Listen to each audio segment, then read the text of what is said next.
Well, I mentioned it on breakfast earlier in the week. I feel if Lukaku does get his medical completed and sign for Chelsea, if Manchester City don't sign a striker, and a top striker at that, I think Chelsea, they're the ones to beat, because I think they're favourites. I think that you look at the strength and depth, and in all the forward areas, they've got so many players, so many options to change it up, to rotate. I think the only area that you could look at Chelsea, Mendy's he's done well. I wouldn't say he's world class, the goalkeeper. And then defensively, there's a few areas where the players are aging. You know, Azpilicueta, Thiago Silva, Rudiger. They're not the youngest. Christensen had a really good Euros.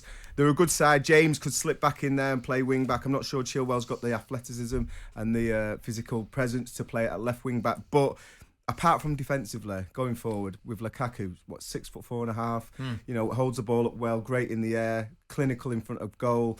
His link-up plays improved massively. Physicality and fitness-wise, you know, he left the boy when he was at Chelsea. He's coming back, not just a man, he's coming back an absolute clinical goal-scoring machine. Exactly. This is what they're getting, Simon. I mean, in terms of attacking options, I know Tuchel is somebody that you admire already. Yeah.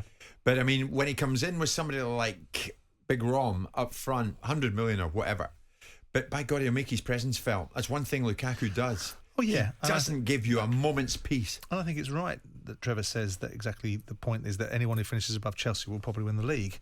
And Thomas Tuchel, in his current incarnation, hopefully won't be polluted and corrupted and turned into the usual crap that we get to listen to managers once they land in the Premier League, continues in the same vein, is somebody to listen to. And I think Chelsea are going to be a very, very strong side. I think they were going to be a strong force without Lukaku. With Lukaku, who is a player that has done great things at certain times. I think his time at Man United was a little bit of a strange one, because it seemed to be one moment he was Mourinho's favourite, next minute he was his arch enemy because he wouldn't make himself available for an FA Cup final, and then there was confidence spells where he wasn't scoring goals. But his performances in Italy, for the goal scoring record that he's got, which looks like, you know, 1 in 1.5 games, if he translates anything vaguely resembling that into the English Premier League, which I wouldn't be surprised if he did. They've got a handful of a side, Chelsea. But they've got an outstanding manager. They're full of it because they're the champions of Europe. They're full of belief.